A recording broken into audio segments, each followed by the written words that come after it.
My report is all about leadership. Let me give you 4 different meanings of leadership from different authors.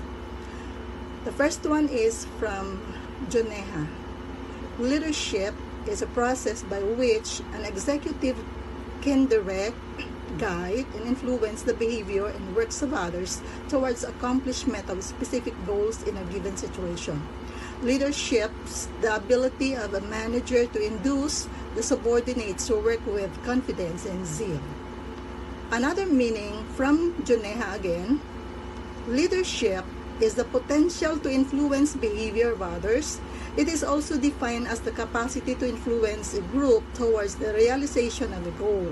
Leaders are required to develop future visions and to motivate the organizational members to want to achieve the vision. The third one, this is according to Keith Davis. Leadership is the ability to persuade others to seek defined objectives enthusiastically. It is the human factor which binds the group together and motivates towards achieving the goals. The last one is from the idea of transformational leadership. According to them, an effective leader is a person who does the following. Actually, there are 4. Creates an inspiring vision of the future, meaning leaders should focus on an organization's strength. The second one, motivates and inspire people to engage with that vision. It is the leader's ability to motivate and inspire people that helps them deliver that vision. The third one, manages delivery of the vision. The leaders must ensure that their vision is delivered successfully. The fourth one is coaching and building a team to achieve the vision. It is a leader will then ensure that team members have the necessary skills and abilities to do their job and achieve the vision. Let me share to you also 5 characteristics of a leader, or the 5 characteristics of leadership. The first one, it is an interpersonal process in which a manager is into influencing and guiding workers towards attainment of goals. Number 2, it denotes a few qualities to be present in a person, which includes intelligence, maturity, and personality. The third one, it is a group process. It involves 2 or more people interacting with each other. And then the number 4, a leader is involved in shaping and molding the behavior of the group towards accomplishment of organizational goals. And then the number 5, leadership is a situation bound. There is no best style of leadership. It is all depends upon tackling with a situation. Spider-Man's uncle once said, "Peter, with great power comes great responsibility." Today we're going to see French and Raven's power bases, and I will also help you increase your leadership impact and bring up the people around you. The first form of power is what we call legitimate power. This is where you are hired, elected, or appointed to a particular position, which is tied to your responsibility. For example, you are a supervisor frontliner. Of course, you have to make schedule for your people, and this is what you don't want to overuse because you have the responsibility tied to your position.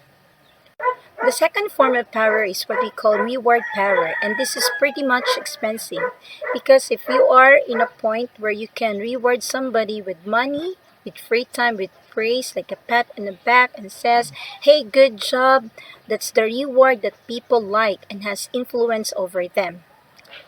Like me, I still want to have a pat on the back and someone would say, "Hey, that's good job, well done." I still appreciate that, and that's what we call reward power. The flip side of reward power is what we call coercive power, and this is the one you don't necessarily want to overuse. This is the power to punish or potentially punish. In other words, if people know you can hypothetically punish them, then you still have the coercive power and you don't want to use this kind of power. Example, a college teacher We know that the teacher has power over grades, but they don't want to mention that or push this to people. But you know that a boss can fire you and a teacher can give you a bad grade of if you deserve or have it a self-worth.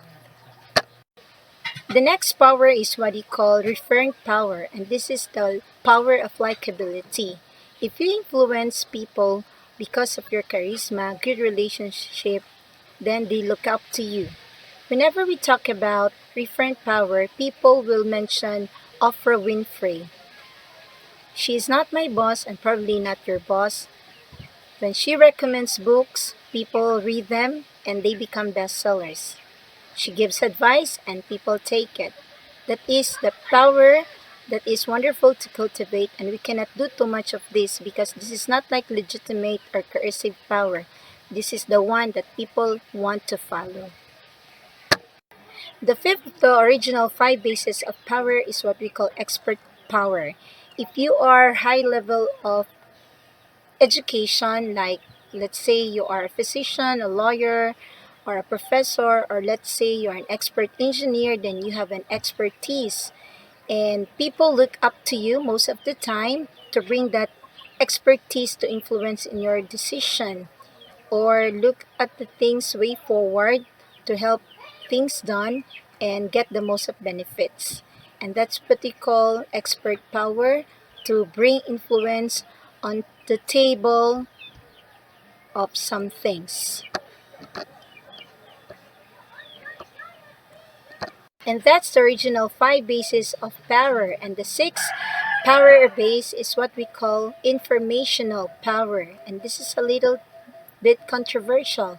First of all, this is not tied to you as a person, but this is the power of the information. Like, let's say you have this information and you shared it to someone else. That information might have an effect to them, to the organization, to their decision or future decision because of the evidence of the information given to them. So, like what I said, it's a little bit controversial because it might have influence over an organization or to someone. According to Dan Simmons, in such seconds of decision, entire futures are made. Today we're going to talk about decision-making model and empowerment. So every day, we're making decisions. We make dozens of decisions. Some are simple and some are complex. Internet sources say that an adult can make 35,000 of conscious decisions each day. So when you say decision-making, according to James Soner, decision-making is a process of identifying and selecting a course of action to solve a specific problem. According to Bauer and Erdogan of 2009, there are four types of decision-making model. First is the rational decision-making model. This model describes a series of steps that the decision makers should consider if their goal is to maximize the quality of their outcomes. So the disadvantage of this model, even though it has a series of steps to follow, the disadvantage is that it involves a number of unrealistic assumptions. And research shows that this model does not represent how decisions are frequently made by the organizations. The second one is a bounded rationality model.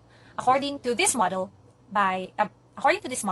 individuals knowingly limit their options to manageable set and accept the first alternative and meets their minimum criteria without conducting an exhaustive search of alternatives. This model helps us to make good enough decisions. The third one is the intuitive decision-making model, or known as the sixth sense, or they base on their decision from their guts, from what they feel.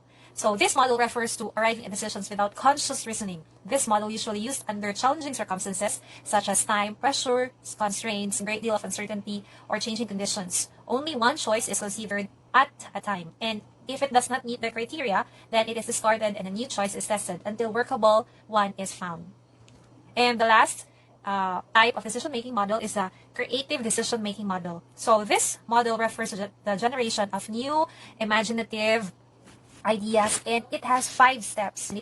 So this model involves creativity of the decision maker. So the first step is problem recognition. So the need of the problem becomes apparent. They recognize what the problem is. And then second is the immersion. So consciously thinks about what the problem and gathers information. The third is the incubation. In incubation stage, The decision maker sets the problem aside, so they do not think the problem for a while. At this time, the brain is actually working on the problem unconsciously. The fourth one is the elimination. So in this stage, the insight moment, when the solution to the problem becomes apparent. The last is the verification and application. So in this stage, it verifies the feasibility of the solution and implements the decision. So it's like the rationale wherein it follows also a series of steps. So now let's go to empowerment. So what is empowerment? When we say empowerment, it is any process that provides greater autonomy to employees through sharing of relevant information and the provision of control over factors affecting job performance. So empowerment helps remove the conditions that cause powerlessness while enhancing employee feeling or of self-efficacy. So empowerment authorizes employees to cope with situations and enables them to take control of problems as they arises.